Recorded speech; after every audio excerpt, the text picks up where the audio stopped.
Hello friends, कैसे हैं आप सब लोग। चलिए अब हम स्टार्ट करते हैं अपनी क्लास नंबर 37, जो कि टॉपिक है आपका difference between devaluation of currency and depreciation of currency, और चैप्टर नंबर 11 चल रहा है फॉरेन एक्सचेंज रेट। तो यहाँ पर जो आपका टॉपिक है devaluation of currency and depreciation of currency, ठीक है। तो इसमें हम डिवैल्यूएशन ऑफ करेंसी का डेप्रिसिएशन ऑफ करेंसी के बीच में डिफरेंस क्रिएट करने से पहले हम एक एक करके इनका मतलब समझ लेते हैं, फिर हम इनका डिफरेंस क्रिएट करेंगे। पहले इंडिविजुअली इनका मतलब समझ लेते हैं। तो चलिए सबसे पहले डेप्रिसिएशन ऑफ करेंसी पढ़ लेते हैं कि करेंसी का डेप्रिसिएशन का क्या मतलब होता है, और करेंसी के डेप्रिसिएशन के साथ मैं आपको करेंसी का एप्रिसिएशन भी समझा देता हूँ। क्योंकि देखिए, जब डेप्रिसिएशन ऑफ करेंसी आपके दिमाग में बैठेगा तो आपके दिमाग में यह आएगा कि क्या डेप्रिसिएशन ऑफ करेंसी के साथ साथ करेंसी का एप्रिसिएशन भी होता है। जी हाँ, करेंसी के डेप्रिसिएशन के साथ करेंसी का एप्रिसिएशन भी होता है। तो चलिए स्टार्ट करते हैं करेंसी के डेप्रिसिएशन से, फिर हम करेंसी का एप्रिसिएशन पढ़ेंगे, जिससे आपको depreciation of currency and appreciation of currency समझ में आ जाएगा। फिर हम डिवैल्यूएशन का डेप्रिसिएशन के साथ कनेक्शन देखेंगे कि उनके बीच में क्या डिफरेंस होता है। तो चलिए करेंसी डेप्रिसिएशन पढ़ते हैं।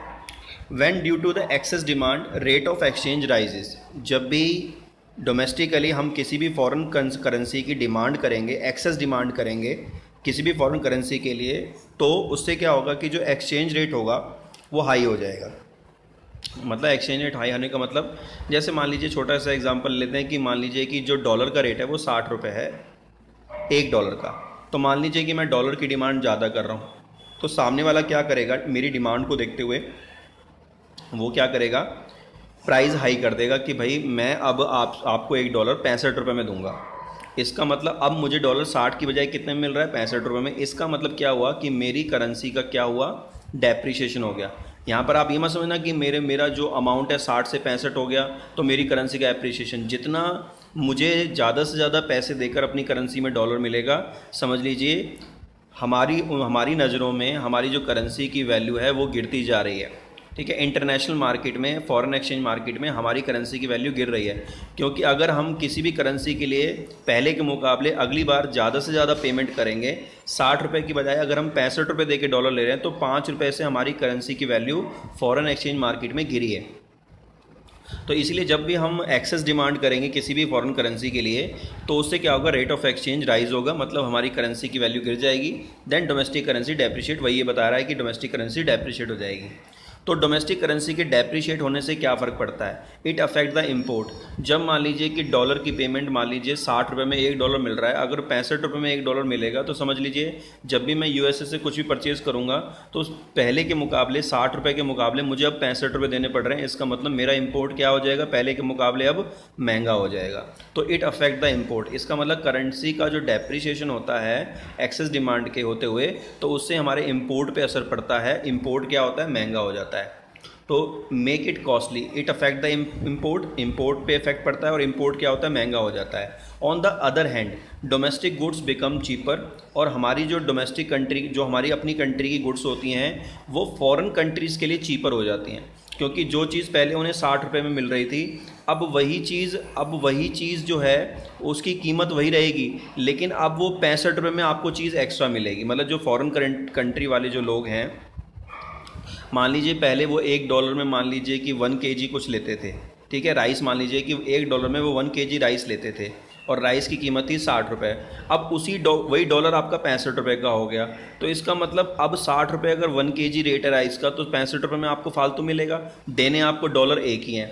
तो इसलिए जो फॉरेन कंट्री के लोग होते हैं, जब भी दूसरी कंट्री की करेंसी बढ़ती है, जैसे मान लीजिए हमारी कंट्री की करेंसी डेप्रिशिएट हो गई है, तो इससे मान लीजिए जो यूएसए में रहने वाले लोग हैं, उनके लिए हमारी कंट्री की जो गुड्स हैं वो ज़्यादा सस्ती पड़ेंगी, और उनको उतनी ही पेमेंट में ज़्यादा से ज़्यादा गुड्स मिलेंगी। तो इसीलिए करेंसी के डेप्रिशिएशन से क्या होता है कि जो एक्सपोर्ट होता है वो बढ़ जाता है, ये फ़ायदा होता है। इंपोर्ट महंगा हो जाता है लेकिन एक्सपोर्ट बढ़ जाता है।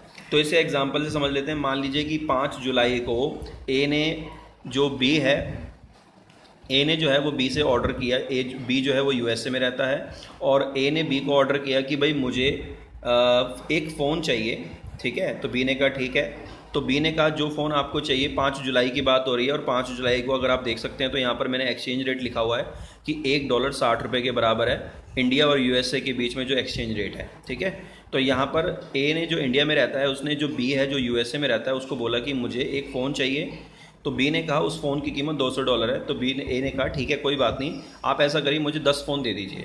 तो 10 फ़ोन कितने के हो गए? $200 के। अगर $1 का रेट $60 है तो मुझे बैंक में जाकर कितने रुपए जमा कराने पड़ेंगे, तब जाके मुझे $10 मिलेंगे। अगर मुझे बी को पैसे देने हैं तो मुझे बैंक में 1,20,000 रुपये जमा कराने पड़ेंगे, क्योंकि $2,000 जो है $60 के हिसाब से हमारी इंडियन करेंसी 1,20,000 बैठती है।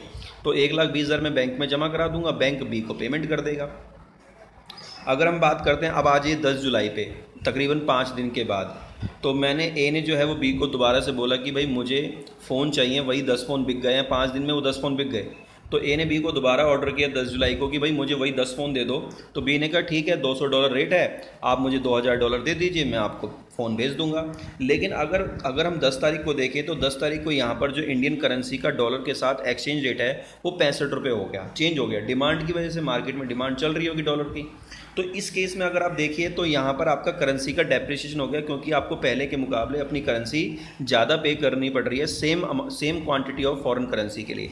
तो अब यहाँ पर अगर आप ₹65 के हिसाब से, अगर $2,000 के हिसाब से आपको ₹65 एक्सचेंज रेट के हिसाब से आपको अगर अपनी करेंसी को अरेंज करना पड़े डॉलर के लिए, तो आपको 1,30,000 रुपये अरेंज करने पड़ेंगे। तो आप देख सकते हैं कि पहले के मुकाबले हमें 1,20,000 के बदले में 1,30,000 रुपये देने पड़ रहे हैं। फ़ोन वही क्वांटिटी सेम है, वही डॉलर है, वही फ़ोन है, वही पार्टी है, लेकिन 10,000 रुपये हमें ज़्यादा देने पड़ रहे हैं। इसका मतलब जब भी करेंसी का डेप्रिसिएशन होता है तो उससे इम्पोर्ट पे फ़र्क पड़ता है। इम्पोर्ट क्या होता है? महंगा हो जाता है। चलिए अब हम देखेंगे कि जो करेंसी का डेप्रिसिएशन होता है उससे एक्सपोर्ट पे क्या इफेक्ट पड़ता है। तो मान लीजिए जैसे यहाँ पर पार्टी है ए जो इंडिया में रहती है, एक पार्टी है बी जो आपकी यूएसए में रहती है, और ए जो है वो बी को एक्सपोर्ट करता है स्पाइसेस, मसाले, और मसालों का रेट जो है वो 1 किलोग्राम ₹1200 के हिसाब से है। तो ए ने मान लीजिए बी को ₹1200 के हिसाब से मसाले बेचे 1 किलो। अब यहाँ पर जो एक्सचेंज रेट है वो है $60 $1 का, मतलब हमारी इंडियन करेंसी का डॉलर के साथ जो एक्सचेंज रेट है वो आपका कितना है? ₹60 है, ठीक है। तो यहाँ पर अब आप देखिए कि बी को ए को पेमेंट करने के लिए क्या चाहिए? ₹1200। अब बी के पास तो ₹1200 है नहीं, वो क्या करेगा? अपने डॉलर को लेके बैंक में जाएगा। अब वो बैंक में जो डॉलर देगा तो कितने डॉलर देके उसको ₹1200 मिलेंगे? $20 दे के उसको 1200 मिलेंगे, क्योंकि एक्सचेंज रेट जो है मार्केट में वो $60 $1 का है। तो उसे कितने चाहिए? ₹1200। तो ₹1200 को 60 से डिवाइड कर दो तो आपके एवरेज आ जाएगा $20। तो $20 दे के वो बैंक में ₹1200 अरेंज कर लेगा और बैंक वो ₹1200 ए को पेमेंट कर देगा। तो इसका मतलब यहाँ पर कितने डॉलर की जरूरत है? हमें $20 की। अब यहाँ पर 20 तारीख को एक्सचेंज रेट चेंज होकर डिमांड के अकॉर्डिंग या सप्लाई के अकॉर्डिंग जो भी फैक्टर रहा होगा वो आपका ₹65 पे पहुँच गया। तो यहाँ पर वही स्पाइसेस हैं, वही पार्टी है, वही एक दोनों से सेलर परचेजर हैं। अब यहाँ पर जो रेट है स्पाइसेस का वो भी ₹1200 है। तो बी जो है वो दोबारा बैंक में गया और बोला कि अब मुझे दोबारा से पेमेंट करनी है ए को वही 1 किलोग्राम ₹1200 स्पाइसेस की। तो ₹1200 को अरेंज करने के लिए जो बी है वो बैंक में गया। तो बैंक को बोला कि भाई मुझे ₹1200 के लिए कितने डॉलर देने हैं मुझे बताओ। तो बैंक ने बोला आपको ₹1200 की पेमेंट करने के लिए ₹65 के हिसाब से $18.56 देने हैं। इसका मतलब जो डॉलर की पेमेंट है बी के पास से वो पहले के मुकाबले कम जाएगी। आप ₹1200 को 65 से डिवाइड करके देख लो, तो डॉलर जो है वो कम जाएगा बी की जेब से। स्पाइसेस वही, क्वांटिटी वही, पार्टी वही। तो आप देखिए डॉलर का जो रेट है, जो प्राइस है क्वांटिटी का ₹1200 का जो रेट है वो डॉलर की पे हिसाब से उसकी जो वैल्यू है वो कम हो गई। इसका मतलब बी को जो है स्पाइसेस पहले के मुकाबले ₹65 एक्सचेंज रेट के हिसाब से बी को स्पाइसेस क्या पड़ रहे हैं? सस्ते पड़ रहे हैं। अगर बी को वही स्पाइसेस $20 के बजाय $18 में मिल रहे हो तो आप सोचिए एक्सपोर्ट बढ़ेगा कि नहीं बढ़ेगा? बढ़ेगा, क्योंकि बी जो है वो ज़्यादा से ज़्यादा कोशिश करेगा इंपोर्ट करने की और हम कोशिश करेंगे एक्सपोर्ट करने की। तो इसीलिए करेंसी के डेप्रिसिएशन होने से क्या होता है? जब भी एक्सचेंज रेट बढ़ता है तो करेंसी का डेप्रिसिएशन होगा और करेंसी के डेप्रिसिएशन से एक्सपोर्ट बढ़ेगा। अब इसका उल्टा होता है, आपका अपोजिट होता है currency appreciation. When due to less demand, जब आपकी मार्केट में फॉरेन एक्सचेंज मार्केट में आपकी डिमांड जो होगी वो कम होगी फॉरेन कंट्री की करेंसी के लिए, तो उससे क्या होगा कि सामने वाले को जब लगेगा कि भाई मैं सप्लाई करना चाहता हूँ लेकिन मेरी करेंसी की कोई डिमांड नहीं कर रहा। तो जब डिमांड कम हो जाती है मार्केट में किसी भी कमोडिटी के लिए या किसी भी करेंसी के लिए, तो सामने वाला उसे कम रेट पर लेकर आ जाता है उसको सप्लाई करने के लिए, क्योंकि वो तो सप्लाई करेगा, उसको तो पैसे कमाने हैं करंट कंट्री को। तो इसीलिए when due to less demand for foreign currency the rate of exchange decrease, तो जो एक्सचेंज रेट होता है वो गिर जाता है, मतलब हमें कम से कम पैसों में डॉलर अरेंज हो जाते हैं। जब हमें कम से कम पैसे देने पड़ेंगे डॉलर के लिए तो समझ लीजिए हमारी करेंसी एप्रिशिएट हो रही है, मतलब हमारी नज़रों में हमारी करेंसी की वैल्यू बढ़ रही है क्योंकि हमें कम पैसे दे के डॉलर मिल रहे हैं। तो द डोमेस्टिक करेंसी एप्रिशिएटेड, जो हमारी कंट्री की करेंसी है वो एप्रिशिएटेड हो जाएगी, उसकी वैल्यू बढ़ जाएगी। क्यों? क्योंकि हमें कम से कम पैसे में भी हमें डॉलर अरेंज हो पा रहा है। तो इट अफेक्ट द इम्पोर्ट। अब इससे क्या होता है, इम्पोर्ट पे फ़र्क पड़ता है। करेंसी के डेप्रिशिएशन से भी इम्पोर्ट पे फ़र्क पड़ता है और एप्रिशिएशन में पड़ता है। And make it cheaper on the other hand, जो आपका इम्पोर्ट होगा उस पर इफेक्ट पड़ेगा और इम्पोर्ट जो है वो चीपर हो जाएगा। क्यों सस्ता हो जाएगा? क्योंकि जहाँ आपको डॉलर को पेमेंट करने के लिए आपको पहले मान लीजिए सपोज 65 रुपये देने पड़ रहे थे, अब मान लीजिए एक्सचेंज रेट हो गया 55 रुपये, तो 10 रुपये आपको कम देने पड़ रहे हैं डॉलर की पेमेंट के लिए। तो जब आपको डॉलर सस्ते में मिलेगा तो आप कोशिश करोगे इम्पोर्ट करने की। तो इसीलिए क्या होता है कि जब डॉलर के प्राइस गिर जाते हैं, एक्सचेंज रेट गिर जाता है और डॉलर हमें कम से कम रेट में मिलता है, ठीक है, तो उस केस में क्या होता है, इंपोर्ट सस्ता हो जाता है। तो जब इंपोर्ट सस्ता होगा तो उसके कंपैरिजन में जो इंडिया में रहने वाले लोग हैं उनको डोमेस्टिक गुड्स महंगा मिलेगा, महंगा लगेगा कि महंगा है। हालांकि गुड्स हमारे वही रेट पे रहते हैं, लेकिन हम कंपेयर जब करते हैं तो इंटरनेशनल लेवल पर जब करेंसी के प्राइस गिर जाते हैं, एक्सचेंज रेट गिर जाता है, तो हमें फॉरेन कंट्री के गुड्स ज़्यादा सस्ते लगते हैं in comparison to domestic goods. तो इस केस में क्या होता है कि domestic goods become costly for the foreign countries and which decrease export. और उस केस में क्या होता है कि जब एक्सचेंज रेट गिर जाएगा तो उस केस में क्या होगा कि जो डोमेस्टिक गुड्स होगा वो फॉरेन कंट्री के लिए कॉस्टली होगा। इसको हम एग्जांपल से समझ लेते हैं, आपको जल्दी क्लियर होगा। जैसे मान लीजिए मैंने यहाँ पर एग्जांपल ले लिया, मान लीजिए कि एक जो एक्सचेंज रेट है वो आपका एक्सचेंज रेट चल रहा है 60 रुपये एक डॉलर के हिसाब से, ठीक है। मान लीजिए कि जो एम है, मैं यहाँ पर ना एग्जांपल जो ले रहा हूँ वो फॉरेन कंट्री के लिए हमारा एक्सपोर्ट जो है गुड्स। तो चलिए एक एग्जांपल की हेल्प से हम ये समझने की कोशिश करते हैं कि किस तरीके से करेंसी के एप्रिसिएशन के केस में हमें इंपोर्ट सस्ता हो जाता है, हमारा इंपोर्ट करना सस्ता हो जाता है, लेकिन जो फॉरेन कंट्री है उनके लिए हमारी कंट्री से गुड्स इंपोर्ट करना महंगा पड़ जाता है। हमारे लिए इंपोर्ट करना सस्ता हो जाता है, फॉरेन कंट्री के लिए एक्सपोर्ट बढ़ जाता है। और करेंसी के एप्रिसिएशन से जो फॉरेन कंट्री है उनका इंपोर्ट महंगा हो जाता है, और हमारा इंपोर्ट सस्ता हो जाता है। मतलब हमारा इंपोर्ट करना सस्ता हो जाता है, उनका इंपोर्ट करना महंगा हो जाता है। जब वो इंपोर्ट करना उनका महंगा होगा तो वो इंपोर्ट नहीं करेंगे, तो इसलिए करेंसी के एप्रिसिएशन से हमारी जो कंट्री का एक्सपोर्ट है वो थोड़ा सा रुक जाता है। तो करेंसी के एप्रिसिएशन से क्या होता है, इंपोर्ट बढ़ जाता है, एक्सपोर्ट कम हो जाता है, क्योंकि बाहर की कंट्री हमारी कंट्री का गुड्स नहीं लेती, क्योंकि उनको हमारी कंट्री का गुड्स महंगा पड़ता है। तो उसको एग्जांपल से समझ लेते हैं।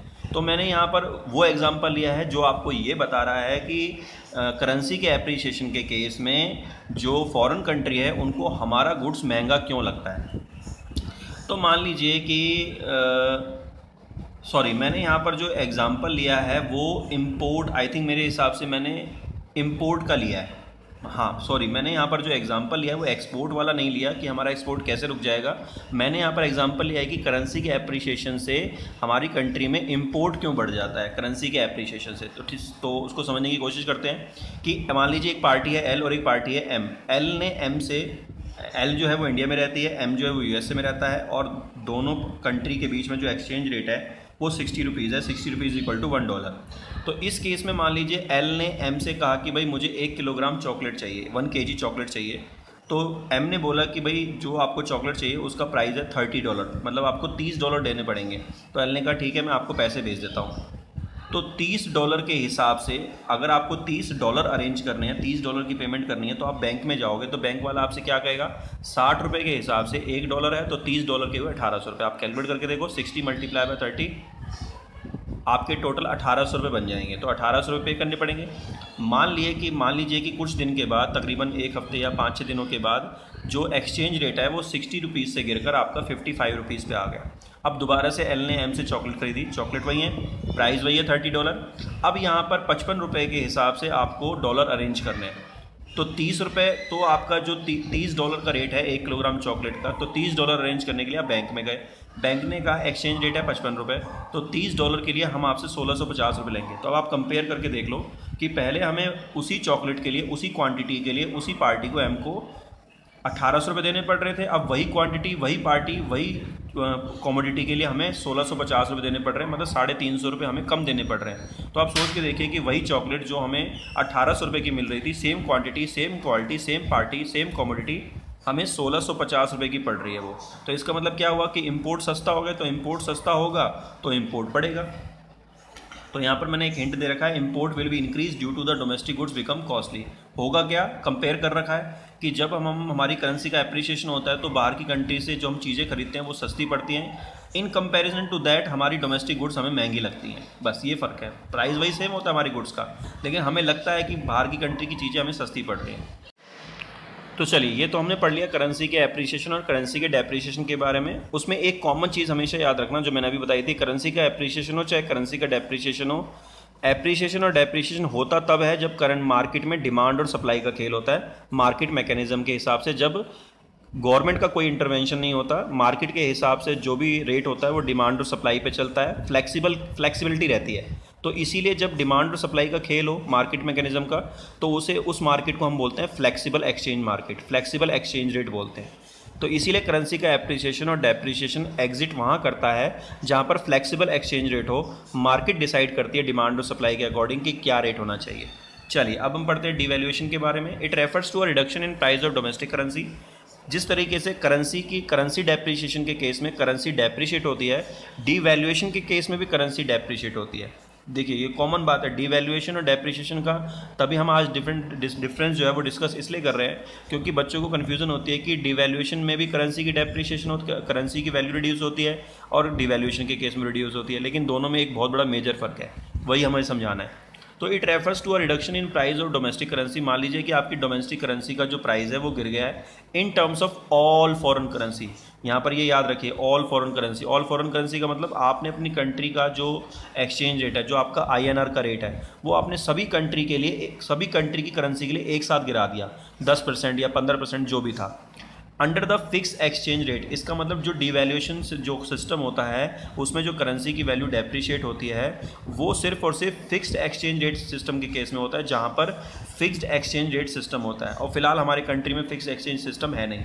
वो फिक्स्ड एक्सचेंज सिस्टम जो था हमारी कंट्री में 1947 से लेकर हमारा 1991 तक था।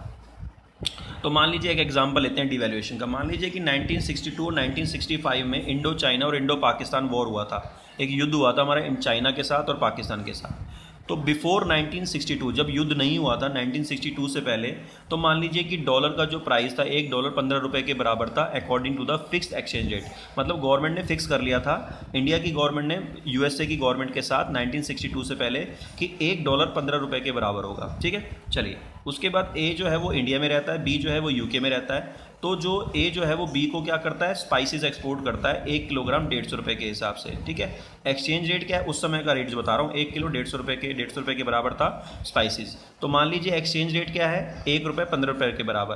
तो अगर 15 रुपये रेट है $1 का, तो A को पेमेंट करने के लिए कितने डॉलर अरेंज करने पड़ेंगे, $10, क्योंकि अगर 150 रुपये को मैं 15 रुपये से डिवाइड करूँ तो एवरेज हमारा $15 निकल के $10 निकल के आ जाएगा। ठीक है, ये समझ में आ गया। अच्छा, उसके बाद 1965 के बाद जब वॉर की सिचुएशन रही 1962 से लेकर 1965 की, जिसमें 3 साल लगातार युद्ध चलता रहा। युद्ध की स्थिति में क्या होता है कि जो कंट्री युद्ध में चल रही होती है, वॉर सिचुएशन में चल रही होती है, वो एक एडवर्स सिचुएशन होती है, एक बिल्कुल ऐसी सिचुएशन होती है जिसमें नॉर्मल कंडीशन नहीं होती। प्रोडक्शन रुक जाता है, कंट्री का इम्पोर्ट बढ़ जाता है, कंट्री को कॉमोडिटीज़ के मुकाबले वीपन्स को परचेज़ करना होता है, प्रोडक्शन बिल्कुल ना के बराबर हो जाता है, अनएम्प्लॉयमेंट बढ़ जाता है, पॉपुलेशन तो बढ़ती है, अनएम्प्लॉयमेंट भी बढ़ जाता है, गरीबी बढ़ जाती है। तो इसलिए जो वॉर की सिचुएशन के टाइम पर कंट्री में नॉर्मल प्रोडक्शन नहीं होता, नॉर्मल सिचुएशन नहीं होती। ठीक है, तो उस केस में क्या होता है कि हमारा इंपोर्ट ज़्यादा होता रहता है, हम दूसरी कंट्री से इंपोर्ट करते रहते हैं क्योंकि हमारी कंट्री में तो प्रोडक्शन होता नहीं है। तो इस केस में और एक्सपोर्ट रुक जाता है, क्योंकि जो चीज़ हम प्रोड्यूस ही नहीं कर रहे तो हम एक्सपोर्ट क्या करेंगे, जब प्रोडक्शन हो ही नहीं रहा तो हम एक्सपोर्ट क्या करेंगे। तो मान लीजिए कि 1965 के बाद जब गवर्नमेंट को ऐसा लगा कि भाई हमारी कंट्री में एक्सपोर्ट बिल्कुल रुक गया है, स्टेगनेंट हो गया है और हम इंपोर्ट पे इंपोर्ट करे जा रहे हैं, तो किस तरीके से हम कोशिश करें कि हमारा एक्सपोर्ट बढ़े, क्योंकि जब हम एक्सपोर्ट बढ़ाएंगे तो बाहर की कंट्री की करेंसी हमारे इंडिया में आएगी।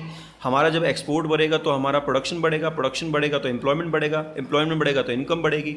तो बेसिकली एक एक्सपोर्ट एक ऐसा हथियार होता है जो कंट्री में प्रोडक्शन को बढ़ाने में मजबूर करता है, एम्प्लॉयमेंट को बढ़ाने में मजबूर करता है, फोर्स करता है, और सब चीज़ें उससे कनेक्टेड होती हैं। तो किस तरीके से गवर्नमेंट क्या करे कि जिससे मान लीजिए कि ऐसा सिस्टम गवर्नमेंट क्या अपनाए कि जिससे कंट्री में एक्सपोर्ट बढ़ जाए, क्योंकि एक्सपोर्ट के बढ़ने से सब कुछ ठीक हो जाएगा। तो यहाँ पर मान लीजिए गवर्नमेंट ने क्या किया, अपनी करेंसी का जो प्राइस है वो डेप्रिशिएट कर दिया। मान लीजिए कि पहले 15 रुपये में $1 मिलता था, तो गवर्नमेंट ने क्या किया, उसको चेंज कर दिया, डिवैल्यूएट कर दिया। डिवैल्यूएट कर, मान लीजिए 10% से उसको डिवैल्यूएट कर दिया। तो मान लीजिए 5 रुपये से उसको डिवैल्यूएट कर दिया। डिवैल्यूएट का मतलब अब वही $1 जो है वो 20 रुपये के बराबर है। इसका मतलब अगर फॉरेन कंट्री को हमारी कंट्री से कुछ खरीदना है तो उनको पहले $1 के हिसाब से 15 रुपये के हिसाब से चीज़ मिलती थी, अब उन्हें वही सेम डॉलर में 20 रुपये के हिसाब से चीज़ मिलेगी, मतलब क्वांटिटी ज़्यादा में मिलेगी। इसको एग्जांपल समझ लेते हैं।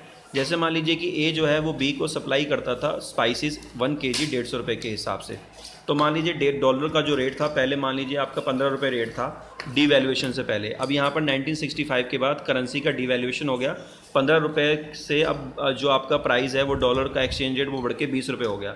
तो जब सेम डॉलर का रेट आपको ज़्यादा में पड़े, मतलब पहले आप 15 रुपये डॉलर के हिसाब से एक्सचेंज कर रहे थे, अब 20 रुपये डॉलर के हिसाब से, तो इसमें क्या हुआ कि जो आपका एक्सचेंज रेट है वो महंगा हो गया। अब आपको ज़्यादा से ज़्यादा पैसे दे के डॉलर मिल रहा है और सामने वाले को वही डॉलर में ज़्यादा से ज़्यादा वैल्यू मिल रही है। पहले उसको 15 रुपये वैल्यू मिल रही थी, अब 20 रुपये वैल्यू मिल रही है।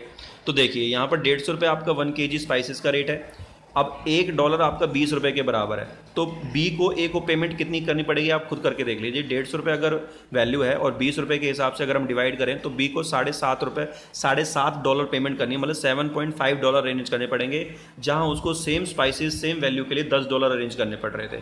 तो इसके मतलब क्या हुआ कि करेंसी के डिवैल्यूएशन करने से फॉरेन कंट्री को हमारी चीज़ें सस्ती मिलती हैं, क्योंकि उनको वही सेम क्वांटिटी में, सेम करेंसी में, सेम डॉलर में उनको ज़्यादा से ज़्यादा वैल्यू मिल रही है, ज़्यादा से ज़्यादा चीज़ें सस्ती मिल रही हैं। तो इसीलिए डिवैल्यूएशन जो होता है वो हमेशा गवर्नमेंट का एक अपनाया हुआ एक ऐसा हथियार होता है जो एक एडवर्स सिचुएशन में गवर्नमेंट उसको यूज़ करती है जब करेंसी फिक्स होती है। देखो अगर करेंसी फ्लक्चुएशन में है, अगर मान लीजिए आपका मार्केट में फ्लेक्सिबल एक्सचेंज रेट है तो अपने आप डिमांड और सप्लाई चलती रहेगी, जैसी डिमांड होगी वैसी रेट होंगे, जैसी सप्लाई होगी वैसे रेट होंगे। लेकिन जब करेंसी का रेट गवर्नमेंट ने फिक्स कर रखा था कि $1 15 रुपये के बराबर है, तो आप उसे चेंज नहीं कर सकते। हाँ, चेंज कर सकते हैं जब अगर कंट्री में वॉर की सिचुएशन हो जाती है या क्राइसिस आ जाते हैं या कंट्री की इकोनॉमी बहुत ज़्यादा स्टेगनेंट या ख़राब हो जाती है, तो devaluation is a kind of a process which is used in adverse situation and at that time when the currency rate is fixed. तो डिवैल्यूएशन की दो कंडीशन है, एक तो ये जब फिक्स्ड एक्सचेंज सिस्टम होता है तब यूज़ किया जाता है, और उसी केस में जब कंट्री में एडवर्स सिचुएशन होती है तब इसे यूज़ किया जाता है, जैसे वॉर की सिचुएशन। तो इसमें नीचे मैंने लिख भी दिया है, देखिए यहाँ पे, between 1962 and 1965 India face 2 Wars. India ने 2 तरह के युद्ध झेले थे, इंडो चाइना और Indo Pakistan. In which country face slow economy, जिसमें कंट्री की इकोनॉमी बहुत स्लो हो गई थी, प्रोडक्शन रुक गया था, अनएम्प्लॉयमेंट बढ़ गया था, लोगों के पास पैसे नहीं थे खर्च करने के लिए, डिमांड कम हो गई थी। तो where production become down, production गिर गया था, अनएम्प्लॉयमेंट राइज हो गया था, इंपोर्ट ऑफ वीपन्स, हम वीपन्स का इंपोर्ट करने लग गए थे, इंपोर्ट बढ़ गया था, और हमें लोगों के ऊपर ज़्यादा से ज़्यादा पब्लिक एक्सपेंडिचर करने पड़ रहे थे, हेल्थ के ऊपर, एजुकेशन के ऊपर। और कहीं ना कहीं लोग जो थे उस समय पर, लोगों प्रोडक्शन तो रुक गया था लेकिन लोगों की डिमांड नहीं रुक रही थी, तो सप्लाई कम हो गई थी, डिमांड ज़्यादा हो गई थी, जिससे कंट्री में इन्फ्लेशन आ गया था। तो इन्फ्लेशन को कंट्रोल कैसे कर रही थी गवर्नमेंट ने कहा कि अगर हमारा एक्सपोर्ट बढ़ जाएगा तो समझ लीजिए उसके 2 फायदे होंगे, एक तो प्रोडक्शन बढ़ जाएगा और हमारी कंट्री में दूसरी कंट्री की करेंसी आ जाएगी, जिससे हमें इंपोर्ट करने में भी आसानी होगी। तो गवर्नमेंट ने एक स्टेप लिया डिवैल्यूएशन का। तो डिवैल्यूएशन गवर्नमेंट ने क्या किया कि अपनी करेंसी को 30% से डिवैल्यूएट कर दिया, मतलब सामने वाले को आप ज़्यादा ऑफर कर रहे हो उसकी करेंसी के बराबर ज़्यादा से ज़्यादा वैल्यू देने में। पहले आप $1 के बराबर 15 रुपये पे कर रहे थे, अब सामने वाले को बोला कि हम आपको $1 के बदले में 20 रुपये देने के लिए तैयार हैं। तो इसका मतलब आप सामने वालों को सेम डॉलर में ज़्यादा से ज़्यादा वैल्यू देने चाह रहे हो। चलिए एक बार जल्दी से हम फटाफट डिवैल्यूएशन डेप्रिसिएशन का मतलब समझ लेते हैं। हालांकि हमने सारी चीज़ें क्लियर कर ली हैं। पहला meaning, reduction in price of domestic currency in terms of foreign currency under the fix exchange regime. अगर मैं डिवैल्यूएशन की मीनिंग की बात करूं तो करेंसी की वैल्यू को डेप्रिशिएट करना in terms of foreign currency in case of fixed exchange system. जब आपका फिक्स्ड एक्सचेंज सिस्टम होता है और जब फिक्स्ड एक्सचेंज सिस्टम के रहते हुए आप अपनी करेंसी की वैल्यू को गिराते हो तो वो डिवैल्यूएशन कहलाता है। और उसके कंपैरिजन में डेप्रिशिएशन क्या होता है, fall in market price of domestic currency in terms of a foreign currency. ये ध्यान रखना, डिवैल्यूएशन में क्या होता है कि आप अपनी करेंसी की वैल्यू इंटरनेशनल मार्केट में सभी करेंसी के अगेंस्ट में अपनी वैल्यू को गिरा देते हो, सभी करेंसी के पैरेलल में। लेकिन जो डेप्रिशिएशन होता है वो किसी पर्टिकुलर करेंसी के रिलेशन में आपकी करेंसी का वैल्यू का गिरना होता है। मान लीजिए डेप्रिशिएशन के केस में आपका, मान लीजिए कि आप डॉलर की डिमांड ज़्यादा कर रहे हैं, तो डॉलर की डिमांड के केस में आपका आपका मान ली डॉलर की डिमांड आप कम कर रहे हैं तो डॉलर का के रिलेशन में आपका डेप्रिसिएशन हो जाएगा। पाउंड की डिमांड आप ज़्यादा कर रहे हैं तो उसका प्राइस बढ़ जाएगा। तो इसका मतलब पर्टिकुलर करेंसी के रिलेशन में आपका क्या नेचर है डिमांड का, सप्लाई का, तो पर्टिकुलर करेंसी के रिलेशन में डेप्रिसिएशन या एप्रिसिएशन होता है। तो fall in market price of a domestic currency in terms of a foreign currency, मतलब किसी एक पर्टिकुलर करेंसी के रिलेशन में डेप्रिसिएशन होता है या एप्रिसिएशन होता है। तो under flexible exchange rate regime, तो जो भी आपका फ्लेक्सिबल एक्सचेंज रिजिम का मतलब सिस्टम, तो जो भी आपका फ्लेक्सिबल एक्सचेंज सिस्टम होता है उसमें डेप्रिसिएशन या एप्रिसिएशन होता है। अकरेंस ये कब होता है devaluation depreciation? It takes place due to the government. Devaluation जो होता है वो गवर्नमेंट के द्वारा लिया गया एक स्टेप होता है। और डेप्रिसिएशन क्या होता है? It take place due to the market forces of demand and supply. Market में जो डिमांड एंड सप्लाई होती है उसके रिलेशन में जो किसी पर्टिकुलर करेंसी के लिए आपकी क्या डिमांड क्या सप्लाई है उसी के हिसाब से रेट को तय किया जाता है। Exchange rate system, it take place under fixed exchange rate regime. जो हमारा डिवैल्यूएशन होता है वो फिक्स्ड एक्सचेंज सिस्टम के अंडर में लिया जाता है। और जो डेप्रिसिएशन होता है it takes under the flexible exchange rate system. जो एक्सचेंज रेट सिस्टम हमारा फ्लेक्सिबल होता है वहाँ पर इसको देखा जाता है। Reason, at the time of post war recovery. ये कब होता है डिवैल्यूएशन, कब लिया जाता है? जब आपकी कंट्री में कोई क्राइसिस आ जाए या इकोनॉमी स्लो हो जाए या कंट्री में वॉर की सिचुएशन आ जाए, जो भी एडवर्स सिचुएशन होगी, तो मान लीजिए वॉर की सिचुएशन हो जाती है तो वॉर के बाद जो कंट्री होती है उसकी इकोनॉमी बहुत डाउन हो जाती है क्योंकि सारा ध्यान कंट्री का वॉर पे ही होता है, प्रोडक्शन पे नहीं होता। तो post war recovery, post war के बाद जो कंट्री की इकोनॉमी है उसको डेवलप करने के लिए ये स्टेप लिया जाता है डिवैल्यूएशन। तो और डेप्रिसिएशन कब होता है? Eight the time of decrease in demand of currency. जब किसी पर्टिकुलर फॉरेन कंट्री की करेंसी के लिए आप डिमांड कम करते हो तो मार्केट में उस करेंसी का जो प्राइस है वो गिर जाता है, तो उसके साथ साथ एक्सचेंज रेट भी गिर जाता है। इम्पैक्ट क्या पड़ता है? Increase export. डिवैल्यूएशन इसलिए किया जाता है ताकि कंट्री में एक्सपोर्ट बढ़े, हमारा माल ज़्यादा से ज़्यादा सप्लाई हो, ज़्यादा से ज़्यादा प्रोडक्शन हो, एम्प्लॉयमेंट बढ़े, पैसा बढ़े। तो increase in export due to the domestic goods become cheaper for the foreign country. Foreign country के लिए जो हमारी कंट्री के गुड्स है वो चीपर हो जाता है और जिससे क्या होता है कंट्री में एक्सपोर्ट बढ़ जाता है डिवैल्यूएशन केस में। Domestic goods become costly and foreign goods become cheaper which increase import. और डेप्रिसिएशन के केस में क्या होता है? इससे इम्पोर्ट पे असर पड़ता है। डिवैल्यूएशन से तो एक्सपोर्ट पे फर्क पड़ता है कि हमारा जो एक्सपोर्ट है वो बढ़ जाता है। और डेप्रिसिएशन के केस में क्या होता है कि जो फॉरेन करेंसी की जो वैल्यू है वो हमें सस्ती पड़ती है। समझ रहे हो ना, जो फॉरेन करेंसी की वैल्यू है वो हमें क्या पड़ती है? सस्ती पड़ती है। तो उस केस में क्या होता है कि हम ज़्यादा से ज़्यादा चीज़ें जो हैं वो फॉरेन कंट्री से इंपोर्ट करते हैं। तो डेप्रिसिएशन के केस में क्या होता है कि हमारा इंपोर्ट जो होता है वो सस्ता हो जाता है और उस केस में हम क्या करते हैं? इंपोर्ट को बढ़ा देते हैं। तो ये थी आपकी क्लास नंबर 37 जिसमें हमने डिफरेंस को डिस्कस किया, devaluation of currency and depreciation of currency.